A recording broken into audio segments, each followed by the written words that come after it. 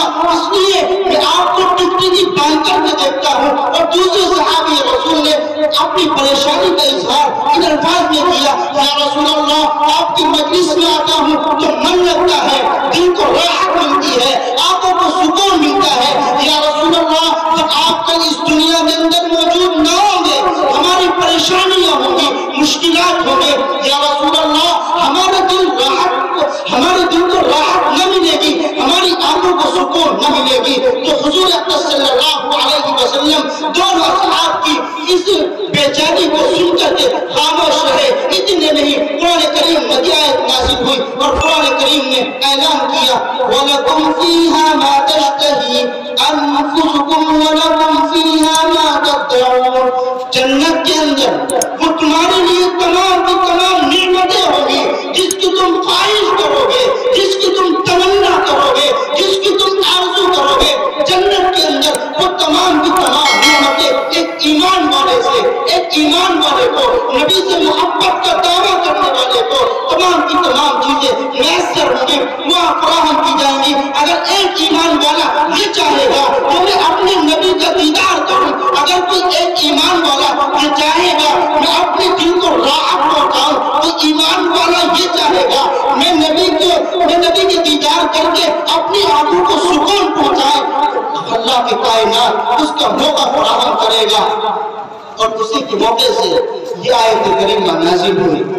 اسی طریقے سے صحابہ کرام کی شان تھی، صحابہ کرام آقا کی مجلس میں آیا کرتے تھے، اپنے مقدمات اور اپنی پریشانیوں کو جناب محمد رسول اللہ صلی اللہ علیہ وسلم کے سامنے رکھا کرتے تھے۔ آقا آپ کی مشکلات کا حل بیان کیا کرتے تھے، آپ کے مقدمات کو حل بیان کیا کرتے تھے، آپ کی مشکلات کو آسان کر دیا کرتے تھے۔ اسی طریقے سے کتاب التفسیر بخاری شریف کے اندر ایک اور واقعہ اسی طریقے سے موجود ہے، لکھا ہوا ہے۔ محمد بن اسماعیل لکھتے ہیں دو صحابی، دو آدمیوں کے اندر کسی بات پر جھگڑا ہوا، اختلاف ہوا، اور ان میں سے ایک مختلف تھی جس نے اختلاف کیا، ایک یہودی ہے ایک منافق ہے۔ یہودی کس کو کہا جاتا ہے؟ جو موسیٰ علیہ السلام پر ایمان لاتا ہو، ان کے احکامات کو آئیڈیل بناتا ہو، ان کے فرامین پر زندگی بسر کرتا ہو، اس کو یہودی کہا جاتا ہے۔